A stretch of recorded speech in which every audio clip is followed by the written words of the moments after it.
أعوذ بالله من الشيطان الرجيم. بسم الله الرحمن الرحيم. ألف لام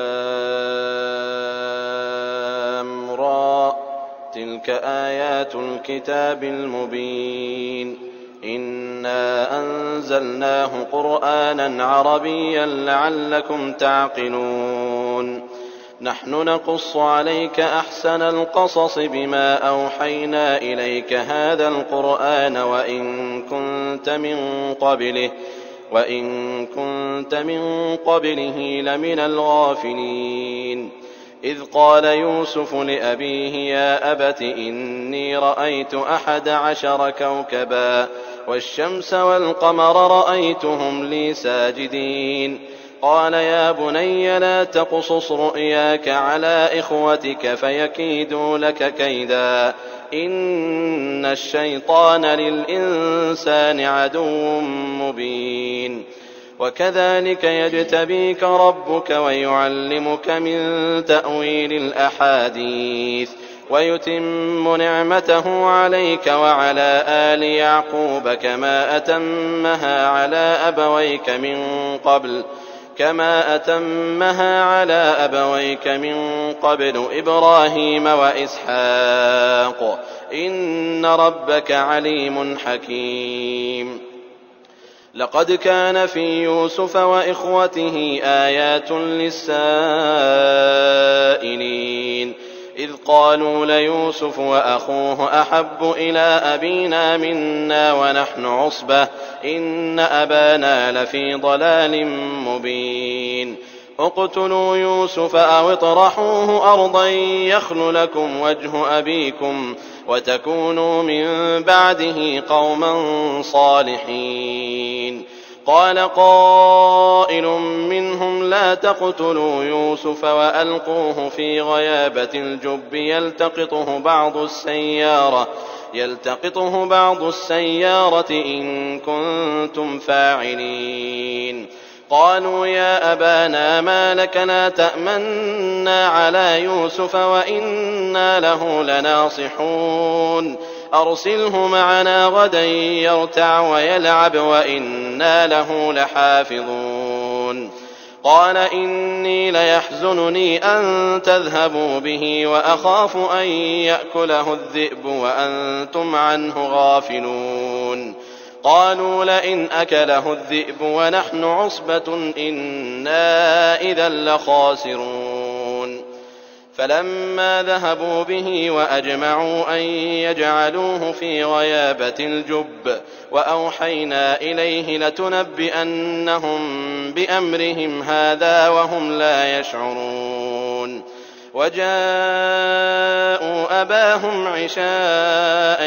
يبكون قالوا يا أبانا إنا ذهبنا نستبق وتركنا يوسف عند متاعنا فأكله الذئب وما أنت بمؤمن لنا ولو كنا صادقين وجاءوا على قميصه بدم كذب قال بل سولت لكم أنفسكم أمرا فصبر جميل والله المستعان على ما تصفون وجاءت سيارة فأرسلوا واردهم فأدلى دلوه قال يا بشرى هذا غلام وأسروه بضاعة والله عليم بما يعملون وشروه بثمن بخس دراهم معدودة وكانوا فيه من الزاهدين وقال الذي اشتراه من مصر لامرأته أكرمي مثواه عسى أن ينفعنا أو نتخذه ولدا وكذلك مكنا ليوسف في الأرض ولنعلمه من تأويل الأحاديث والله غالب على أمره ولكن أكثر الناس لا يعلمون ولما بلغ أشده آتيناه حكما وعلما وكذلك نجزي المحسنين وراودته التي هو في بيتها عن نفسه وغلقت الأبواب وقالت هيت لك قال معاذ الله إنه ربي أحسن مثواي إنه لا يفلح الظالمون قال معاذ الله إنه ربي أحسن مثواي إنه لا يفلح الظالمون ولقد همت به وهم بها لولا أن رأى برهان ربه كذلك لنصرف عنه السوء والفحشاء إنه من عبادنا المخلصين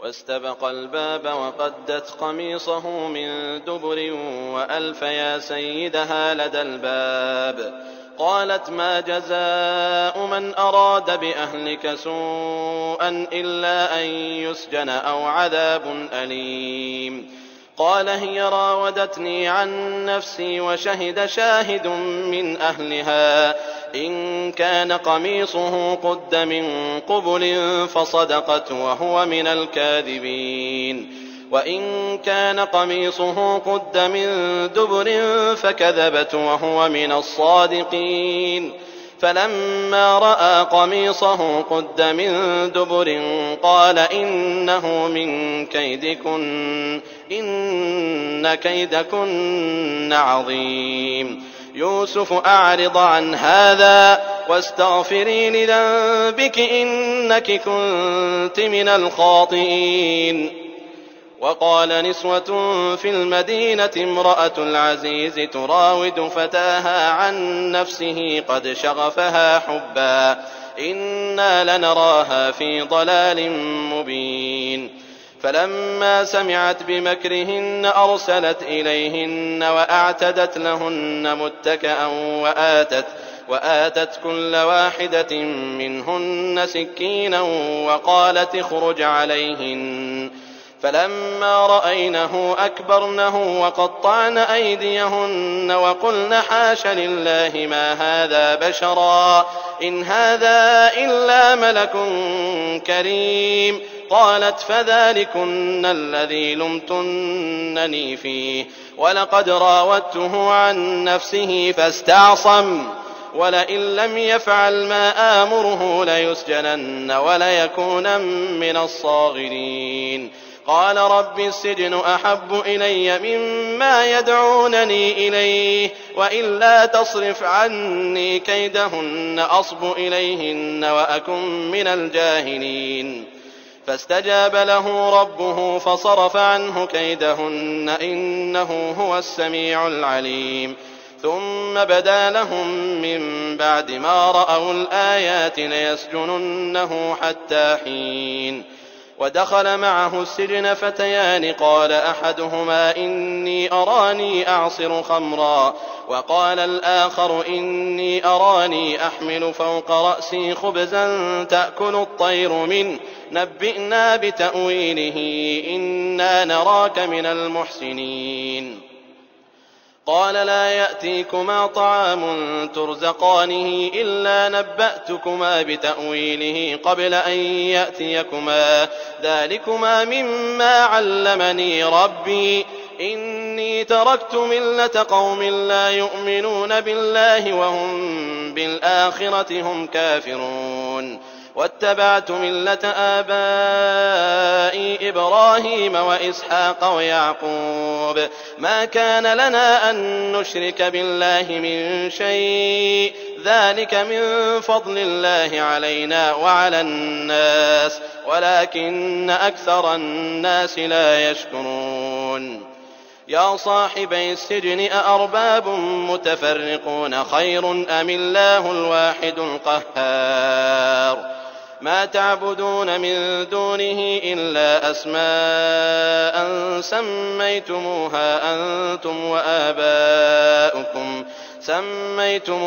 أنتم وآباؤكم ما أنزل الله بها من سلطان إن الحكم إلا لله أمر ألا تعبدوا إلا إياه ذلك الدين القيم ولكن أكثر الناس لا يعلمون يا صاحبي السجن أما أحدكما فيسقي ربه خمرا وأما الآخر فيصلب فتأكل الطير من رأسه قضي الأمر الذي فيه تستفتيان.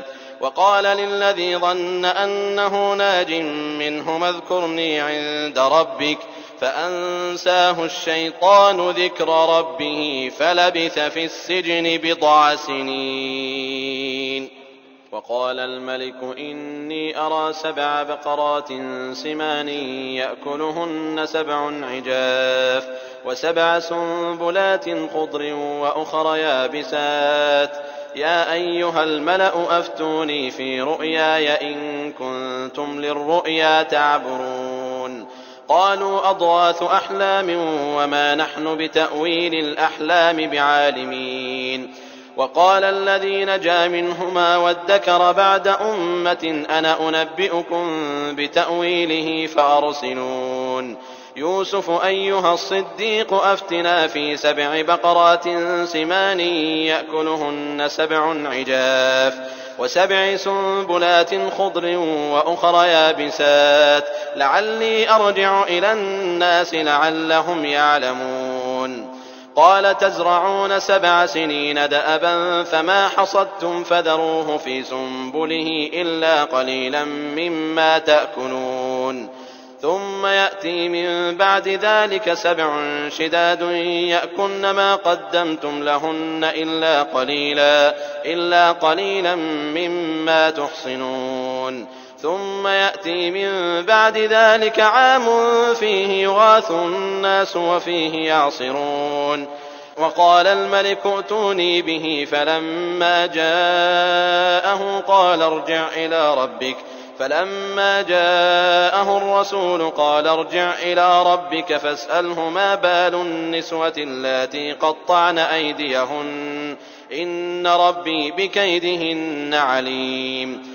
قال ما خطبكن إذ راوتن يوسف عن نفسه قلن حاش لله ما علمنا عليه من سوء. قالت امرأة العزيز الآن حصحص الحق أنا راودته عن نفسه وإنه لمن الصادقين. ذلك ليعلم أني لم أخنه بالغيب وأن الله لا يهدي كيد الخائنين. وما أبرئ نفسي إن النفس لأمارة بالسوء إلا ما رحم ربي إن ربي غفور رحيم. وقال الملك ائتوني به أستخلصه لنفسي فلما كلمه قال إنك اليوم لدينا مكين أمين. قال اجعلني على خزائن الأرض إني حفيظ عليم. وكذلك مكنا ليوسف في الأرض يتبوأ منها حيث يشاء نصيب برحمتنا من نشاء ولا نضيع أجر المحسنين. ولأجر الآخرة خير للذين آمنوا وكانوا يتقون. وجاء إخوة يوسف فدخلوا عليه فعرفهم وهم له منكرون. ولما جهزهم بجهازهم قال ائتوني بأخ لكم من أبيكم ألا ترون أني أوفي الكيل وأنا خير المنزلين. فإن لم تأتوني به فلا كيل لكم عندي ولا تقربون. قالوا سنراود عنه أباه وإنا لفاعلون. وقال لفتيانه اجعلوا بضاعتهم في رحالهم لعلهم يعرفونها إذا انقلبوا إلى أهلهم لعلهم يرجعون. فلما رجعوا إلى أبيهم قالوا يا أبانا منع منا الكيل فأرسل معنا أخانا نكتل وإنا له لحافظون. قال هل آمنكم عليه إلا كما أمنتكم على أخيه من قبل فالله خير حافظا وهو أرحم الراحمين. ولما فتحوا متاعهم وجدوا بضاعتهم ردت إليهم قالوا يا أبانا ما نبغي هذه بضاعتنا ردت إلينا ونمير أهلنا ونحفظ أخانا ونزداد كيل بعير ذلك كيل يسير. قال لن أرسله معكم حتى تؤتون موثقا من الله لتأتونني به إلا أن يحاط بكم. فلما آتوه موثقهم قال الله على ما نقول وكيل. وقال يا بني لا تدخلوا من باب واحد وادخلوا من أبواب متفرقة وما أغني عنكم من الله من شيء إن الحكم إلا لله عليه توكلت وعليه فليتوكل المتوكلون. ولما دخلوا من حيث أمرهم أبوهم ما كان يغني عنهم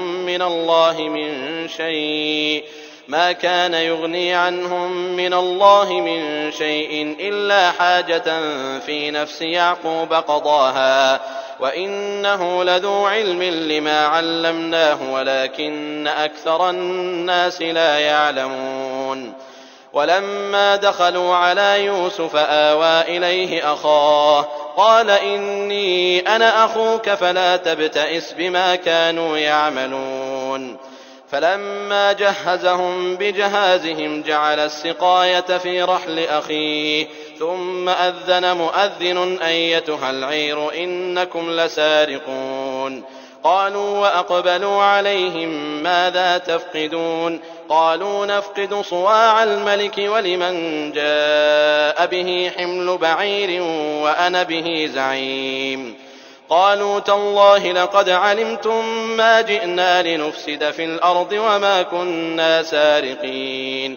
قالوا فما جزاؤه إن كنتم كاذبين.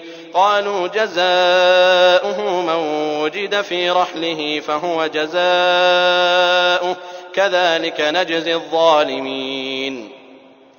فبدأ بأوعيتهم قبل وعاء أخيه ثم استخرجها من وعاء أخيه كذلك كدنا ليوسف ما كان ليأخذ أخاه في دين الملك إلا أن يشاء الله نرفع درجات من نشاء وفوق كل ذي علم عليم. قالوا إن يسرق فقد سرق أخ له من قبل فأسرها يوسف في نفسه ولم يبدها لهم قال أنتم شر مكانا والله أعلم بما تصفون. قالوا يا أيها العزيز إن له أبا شيخا كبيرا فخذ أحدنا مكانه إنا نراك من المحسنين. قال معاذ الله أن نأخذ إلا من وجدنا متاعنا عنده إنا إذا لظالمون. فلما استيئسوا منه خلصوا نجيا قال كبيرهم ألم تعلموا أن أباكم قد أخذ عليكم موثقا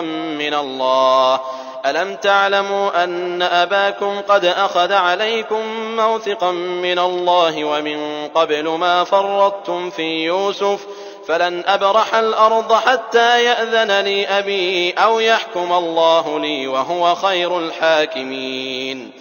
ارجعوا إلى أبيكم فقولوا يا أبانا إن ابنك سرق وما شهدنا إلا بما علمنا وما كنا للغيب حافظين. واسأل القرية التي كنا فيها والعير التي أقبلنا فيها وإنا لصادقون. قال بل سولت لكم أنفسكم أمرا فصبر جميل عسى الله أن يأتيني بهم جميعا إنه هو العليم الحكيم. وتولى عنهم وقال يا أسفا على يوسف وابيضت عيناه من الحزن فهو كظيم. قالوا تالله تفتأ تذكر يوسف حتى تكون حرضا أو تكون من الهالكين. قال إنما أشكو بثي وحزني إلى الله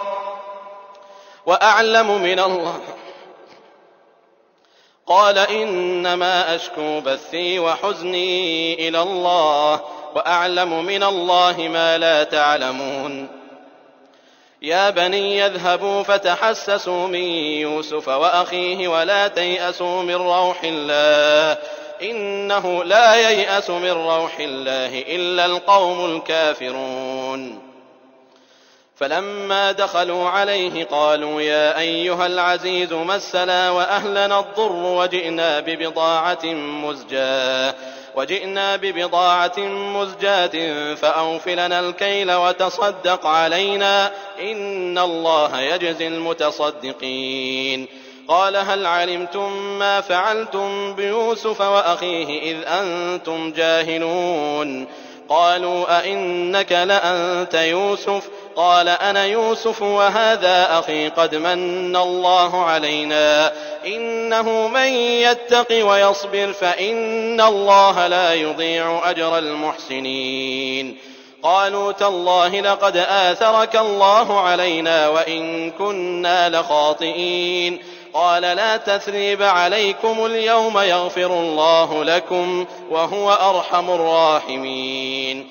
اذهبوا بقميصي هذا فألقوه على وجه أبي يأت بصيرا وأتوني بأهلكم أجمعين.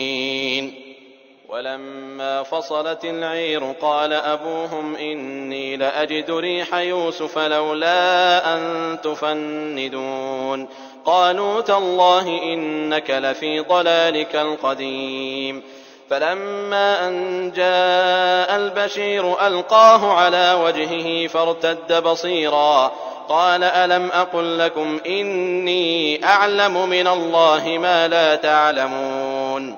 قالوا يا أبانا استغفر لنا ذنوبنا إنا كنا خاطئين. قال سوف أستغفر لكم ربي إنه هو الغفور الرحيم. فلما دخلوا على يوسف آوى إليه أبويه وقال ادخلوا مصر إن شاء الله آمنين. ورفع أبويه على العرش وخروا له سجدا وقال يا أبت هذا تأويل رؤياي من قبل قد جعلها ربي حقا وقد أحسن بي إذ أخرجني من السجن وجاء بكم من البدو من بعد أن نزغ الشيطان بيني وبين إخوتي إن ربي لطيف لما يشاء إنه هو العليم الحكيم. رب قد آتيتني من الملك وعلمتني من تأويل الأحاديث فاطر السماوات والأرض أنت ولي في الدنيا والآخرة توفني مسلما وألحقني بالصالحين. ذلك من أنباء الغيب نوحيه إليك وما كنت لديهم إذ أجمعوا أمرهم وهم يمكرون. وما أكثر الناس ولو حرصت بمؤمنين وما تسألهم عليه من أجر إن هو إلا ذكر للعالمين. وكأين من آية في السماوات والأرض يمرون عليها وهم عنها معرضون وما يؤمن أكثرهم بالله إلا وهم مشركون. أفأمنوا أن تأتيهم غاشية من عذاب الله أو تأتيهم الساعة بغتة وهم لا يشعرون. قل هذه سبيلي أدعو إلى الله على بصيرة أنا ومن اتبعني وسبحان الله قل هذه سبيلي أدعو إلى الله على بصيرة أنا ومن اتبعني وسبحان الله وما أنا من المشركين. وما أرسلنا من قبلك إلا رجالا نوحي إليهم من أهل القرى أفلم يسيروا في الأرض فينظروا كيف كان عاقبة الذين من قبلهم ولدار الآخرة خير للذين اتقوا أفلا تعقلون. حتى إذا استيأس الرسل وظنوا أنهم قد كذبوا جاءهم نصرنا فنجي من نشاء ولا يرد بأسنا عن القوم المجرمين. لقد كان في قصصهم عبرة لأولي الألباب ما كان حديثا يفترى ولكن تصديق الذي بين يديه وتفصيل كل شيء وهدى ورحمة لقوم يؤمنون.